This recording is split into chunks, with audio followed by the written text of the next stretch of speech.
What's up, summoners? King Blair here. Today we're going to be talking about the current banner heroes, Sharun, as well as the new Mystic banner hero, Sylvan, Sage, Vivian, and whether or not you should pull for them. As always, this video will be split up into separate sections, so you can skip around and go to the area you want, where we're going to first be talking about a summary of both of the heroes, as well as where we are as far as bookmarks go.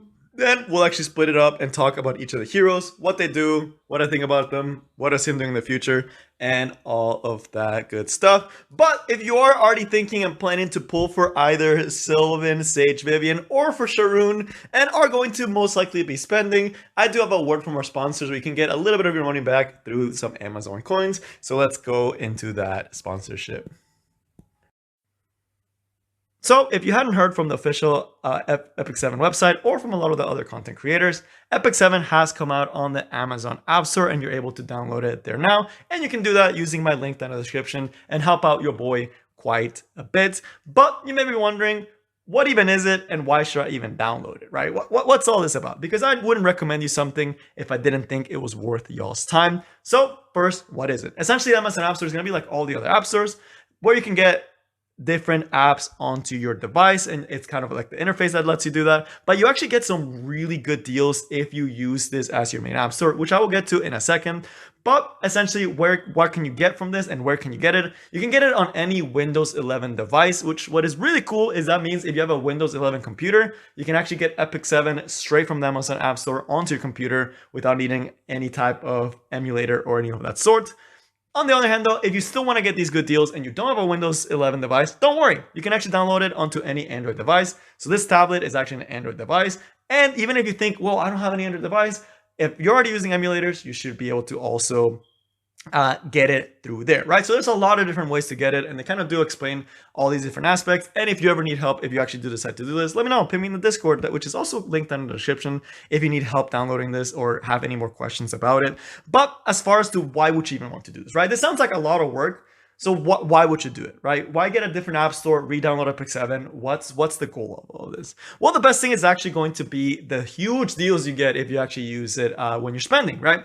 Whether you're trying to get a new ML hero, whether you're trying to get some of those specialty packs, if you use this with Amazon coins, you get 20% back essentially. So that means that the $100 pack that you usually get for like the specialty packs or some of the mystic packs, or even the $5 leaf packs that come out during hunt bump events, well, you can actually get quite a lot if you buy those packs using Amazon coins through the Amazon App Store, right? And that's actually a really good deal because 20% is quite a bit. You know, that ends up saving a lot of money over long term. Now you might be thinking, well, I may not spend too much in the game, but 20% really does end up adding up. And I remember a lot of the times.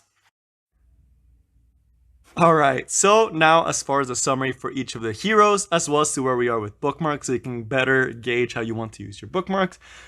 First, we'll start on the Covenant Mystic Summon side with Sharun. Next week, we are getting the announcement of the kit of the new Summer Limited Hero, which is going to be Summer Charlotte. And typically, limited heroes take priority, especially all the summer ones have been very, very strong in the past. There's a good chance Summer Charlotte is going to be very good, and you want to make sure you pull these limiteds because they're not going to be coming back for a long time and they could be game changing. So again, worst case scenario, at least wait till next week, especially if you're free to play, because you want to make sure you're saving those resources. Also because you just probably summon on Summer Hysteria, right? There's a lot of limited heroes in the summertime. The other thing is that there are rumors that we are getting a collab with Full Metal Alchemist, which would be really interesting. But that's just a rumor that someone posted on Reddit. I don't know if it's going to happen anytime soon, but just thought, you know, putting it out there in case you wanted to know, and the Reddit post should be trending right now. But now, how does that pair for Sharun, right? So as far as Sharun, she has a very unique kit that she is honestly the fastest stacking injury unit in the game, right? She just stacks injury like crazy fast, and it's so unique that I could see her getting stronger in the future, especially if meta starts slowing down, even in things like Guild Wars, right? Where we'll see some of the meta defenses that are popping up in Guild Wars tomorrow for offense and how to target them. But things like Ross, Chu, and A. Ravi are pretty popular in Guild Wars.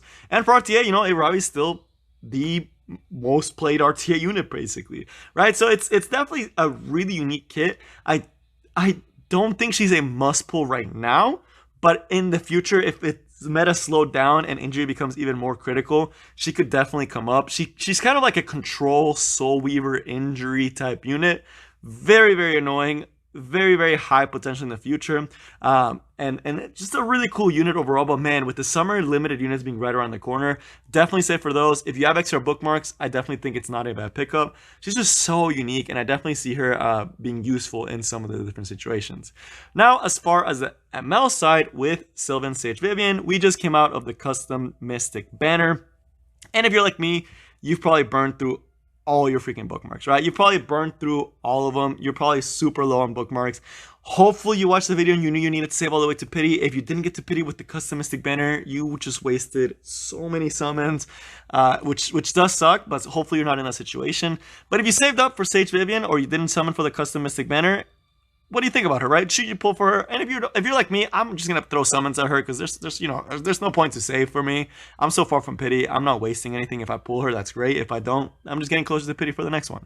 But if you're someone that's thinking about pitting, how does she compare? She very much reminds me of something like Emulsermia, where I could definitely see her in the future becoming stronger if the meta shifts that way, because in the right situation, this unit really shines. And what are the situations? Low damage teams, right, like more Brucery style teams, can't actually deal with her too well because she has so much freaking mitigation, right? She mitigates so much damage that it's going to be hard for even like an A-Ravi to ramp up and be able to kill her, right? Because she's going to mitigate it. If you have Chatty on her, she gets that barrier. A-Ravi's not going to be able to one-shot her, right? And you most likely going to have your own lifesteal build, and she's going to ramp up because she gets increasing attack, right? But if the enemy has very high damage, if they have Rimuru, while to an extent it's kind of a toss-up depending if you proc Chatty or not. Same thing with Rimuru. If you proc Chatty or not, she can either get one shot or she can survive for a long time, right? It's very much a toss-up, but if they have very high damage and they're able to get down through her focus stacks, it's a lot easier to actually try to deal with her and be able to kind of get rid of her. And if they have Solitaria, she just automatically loses, right? Because if Solitaria just completely shuts her down, which does suck. So overall, really cool unit for RTA, and even for Guild Wars, she can be a really good light bait, right? If you're having trouble against a Ravi, not a bad light bait, right? With Chatty, she's going to be able to survive. And Chatty's that free 4-star artifact that gives a vary when you drop below 50%. Definitely should be able to survive. You should be able to use her in Guild Wars as a light bait, which is very important to have against A-Ravi teams. And she can ramp up pretty decent, right? So she definitely looks like a solid RTA hero. And both these heroes, if you haven't noticed, they are very much targeted to trying to counter A-Ravi because that unit has been around for a little too long. And the way they're trying to do it is have a unit that can die to her and can do damage to her, like something like Sage Vivian, or have something that can just injure her super fast, which Sharun, right? So they're definitely trying to at least kick her out a little bit of Guild Wars and maybe try with RTA, because Sharun definitely looks like she could be viable for RTA easily, right? But again, that's the main thing. As far as each one to pull, Sharun is so unique. It's just hard to predict how she's going to do.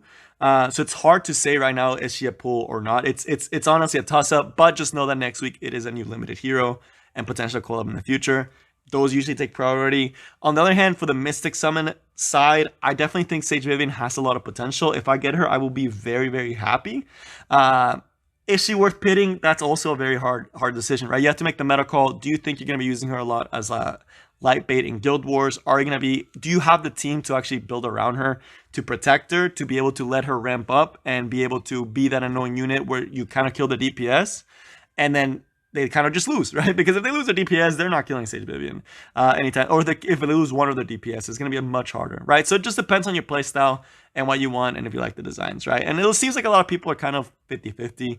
Both are very, very good. But now let's actually dive a little bit deeper into the kits and the stats. I'm already getting a little bit trigger happy there. I didn't even go to the stats. So as far as stats, she has very standard Soul Weaver stats. Pretty decent HP. Pretty high defense, not much attack, not much speed, not much FRS. Does allow a little bit of effectiveness because she does need it to actually do her job properly. And of course, her imprint is going to be effectiveness to help her actually do that role. With a lot of control type units, it tends to go that way. But now, as far as her kit, first is going to be the S1 that applies the Venom debuff, and as well as being extremely annoying as a skill. So the Venom debuff is a pretty unique debuff. It's only for PvP. This here is only for PvP. They kind of locked her there. It would have been interesting to see this in PvE, but essentially it's going to apply the stack. These are PvE heroes, so it's not going to work on them because they're not heroes, but essentially applies a stack and it does 10% of their max HP. So if you have a 20k HP unit, it will do 2000 damage on them and do that as injury, right? Which is why I say she stacks injury like crazy, right? You have a pretty high chance to actually land it as well, right? So 10% right off the bat just gone, right? So that 20%, 20k HP unit is now 18k unit, right? And it's when they take their first turn. The other thing is that this debuff can actually stack.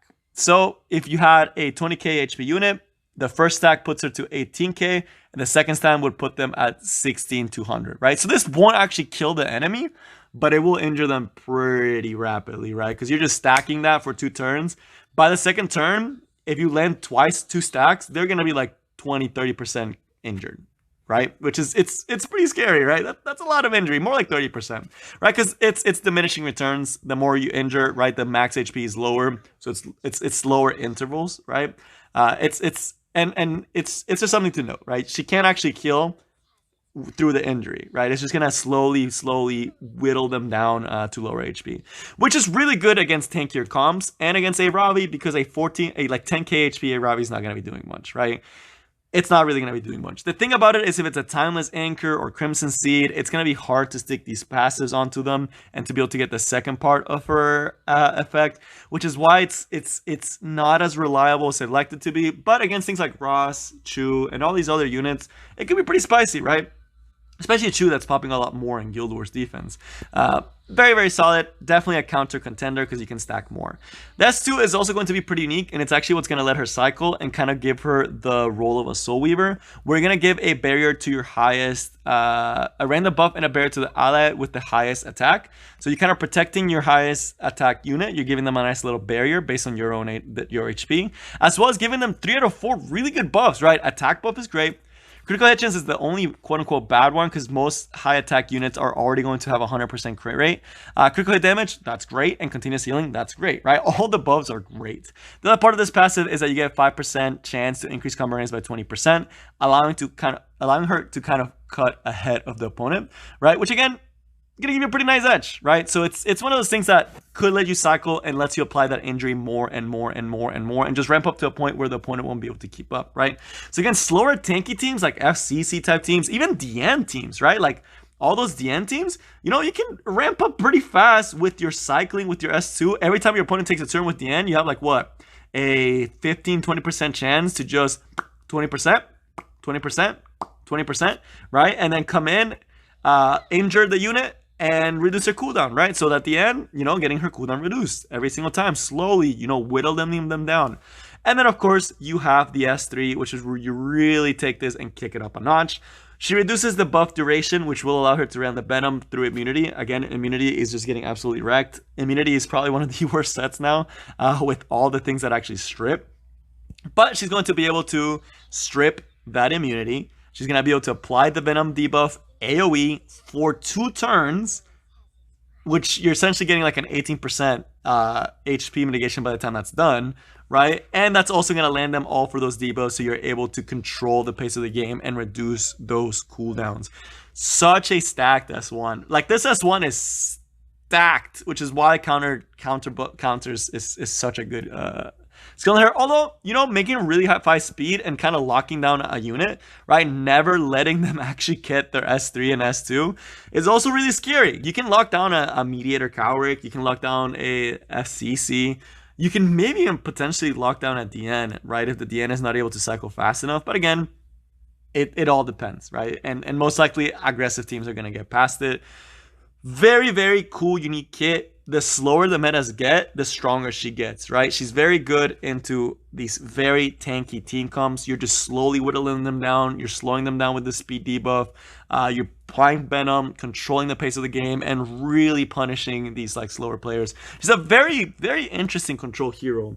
Do I think she'll be good in RTA? Again, it's really hard to tell. It really depends on the meta. If we stay in a fast, aggressive meta, she's not going to be doing much, right? Injury against like 10% to like super aggressive teams is not going to do much. And she can't soul on a Ravi, right? So it's one of those things that's like, in the right meta, she'd be broken. if the meta slows down, which is why I think she'll be really good for Guild Wars against tanky defenses. But outside of that, it's just mostly going to be a fun unit, right? Which is why I don't think she's a must pull right now, but has potential in the future to potentially come back up, right? But now that is going to take us over to none other than Sylvan Sage Vivian. And as far as Sylvan Sage Vivian, she's going to have very, very mage type stats with pretty decent speed, very low health, very solid defense, and some crit rate, and a lot of attack, right? Which is why Chatty works so well on her, right? As far as the self-imprint, it is going to be none other than crit rate. As you guys know, best imprint in the game, because you get the most stat and bang for your buck, right? Again, she's going to be a DPS / bruiser unit that's going to ramp up slowly. But let's actually see what the kit does, right? And why I think she has so much potential, but can also get destroyed. So first, you see that she's going to be focus-based, right? Solitaria just stops this. Solitaria looks at the focus stats and says, trash, right? So Solitaria, very good gatekeep, right? Making sure that she's never going to be like this menace to society. There's always going to be a 4-span hero that she has to deal with, right? So Solitaria is there. But let's actually see the rest of the kit. This one is very basic, but also really good in its own weird way. Because it's just an attack skill that gives her speed buff, and speed buff will let her cycle a little bit faster, and most likely you will have to put her on lifesteal so she can actually do her job better. But the soul burn is actually what makes this S1 not bad, is the fact that you can actually do this as an AoE attack, right? Which is why she's a really solid DPS, very, very traditional DPS type unit with S1, right? Just an S1 that you do damage, you get a speed buff, and you can soul burn and do a nice little AoE, right? Nothing too bad, right? And you get a focus that every time you get your turn. Right now, that brings us to her passive and the reason why she's kind of unique. At the start of the battle, you get 3 focus, and at the start of the turn, you gain 1 focus. When attacked, if you're going to suffer 25% or more of your health, you lose 1 stack and you reduce the damage by 70%. That is a lot of damage reduction, but it does not make her immune to death. And this is important to note because a lot of people are surprised when their Sage Vivians gets 1 shot, and the reason why I think she still needs a little bit of bulk, right? Because let's think of Rylet. A good Rylet into a Sage Vivian, with, assuming you don't have the 70% damage mitigation and you don't have an Aureus, will do about 24 to 25k damage, right? That's a lot of damage. If you cut this by the 70%, that's still going to be doing 8 to 9k damage. That is still going to be one-shotting most of the full damage Sylvan Sage Vivians, right? And that's just a pretty standard Rylet. Some Rylets are going to be doing more, some are going to be doing less, right? That's a lot, right? That is a lot of damage, and it's gonna pop you, right? It's gonna one-shot you. Think of like an attack buff Hua. Some attack buff Hua, granted, it's not going to do as much into her because she has low HP. So most likely Hua, pretty good against S3, right? It works as intended. But again, just keep that in mind because you can still die, right? You're not immune to death, right? An A Ravi can still kill you with an S3 in late frenzy, right? You will get 1 shot in a late frenzy match against a Ravi if you have a full damage Sage Vivian, because that A Ravi is going to be doing like 25, 26k in frenzy. You're going to be getting blown to bits, right? So just keep that in mind. But it is really high mitigation. And if you have an Aureus, you essentially take no damage, right? If you have an Aureus, that's a different story. You're literally taking like 10, 20% of the damage. So that 20k Rylet damage would realistically, with an Aureus, only be doing like, what? That's like 2,000-3,000? Like something ridiculous like that, like 4,000, right? But you're still taking damage and you're still losing that stack, and you can't keep getting hit and dying, right? So you still will die, which is why you need lifesteal. The thing is, that's why Chatty is such a good artifact on her, because when you drop below 50, Chatty gives you a barrier based on your attack, and now you're able to survive for a little bit longer, right? And that lifesteal hopefully will bump you back up, and you can live long enough that you can actually be a DPS. But again, really good passive. I'm not trying to downplay it. It's a really strong passive. And then, of course, you have the S3, which is an AoE increase crit damage buff, right? Which is pretty cool. I think the only other unit that I know that has this is Ilnov. And it gives its all allies, which is pretty nice. The thing is that for no reason, it recovers health. And it's like a 20% health recovery. And bursts the target's max health. Yeah, it's like a 20% HP recovery for your team, which is really odd, right? It's a 6-turn cooldown, but again, she reduces the cooldown every time you get hit. So you can kind of get built-in lifesteal along with your regular lifesteal, and this is an AoE attack. So early on in the game, you will be able to survive quite often. But it's just such a weird skill to me. It's so odd. It's just they threw in healing for like, okay, like you just get a heal and increase damage. The thing is that you're also going to be ramping up your attack. You're going to be increased protection attack. Increased attack effect can stack up to 3 times, right? So you're getting increased attack, you're ramping up, you're getting stronger, right? So why do I think she has so much potential in the future, right? Let's say you go against a low damage team, right? Let's say you go against a Protect the Stene team comp, right? What does it do still exist? There's still a lot of them. Like, let's say you're against Diane, Stene, Fallen Cecilia, and something else, right? Which people do still play Bruiser. I know that aggro style is still pretty strong. But let's say you go against something like that. That Stene is going to have a hard time killing you, right? It's going to get so mitigated. Stene probably doesn't kill, especially through like a chatty, right? Because let's say you get hit first with a S1 soul burn, they won't break the 50%. Let's say they have like 5 souls, right? She can survive a lot, and then she can come in, heal, and start cycling once she gets the speed buff, right? So as long as you live that initial burst and you're able to keep healing, and the opponent doesn't have the damage to be able to deal with your focus stacks passive, you win the game, right? If a Ravi will take quite a long time to actually get rid of her, right? Because a Ravi, you know, it's injuring her, lowering that threshold, which over time it will get low enough that an S3 will kill you. But that's going to take a while, right? Because A-Ravi is getting heavily mitigated. That 20-25k damage, S3 is only really doing 6-7k damage max, right? So another thing to keep in mind that she's going to be stick around to the board. She's going to be healing. She's going to be doing damage. She has multiple AoE attack options, and she has ways to heal. And if you put her on lifesteal, she's going to stick on the board for a pretty long time, right? So she punishes that low damage teams a lot. But again, something like a cleave, where you're just getting hit over and over and over again, not only are you going to lose all 3 of your focus stats before you even take a turn, you're probably still dying, right? You're not immune to death, right? You're not Sharun, right?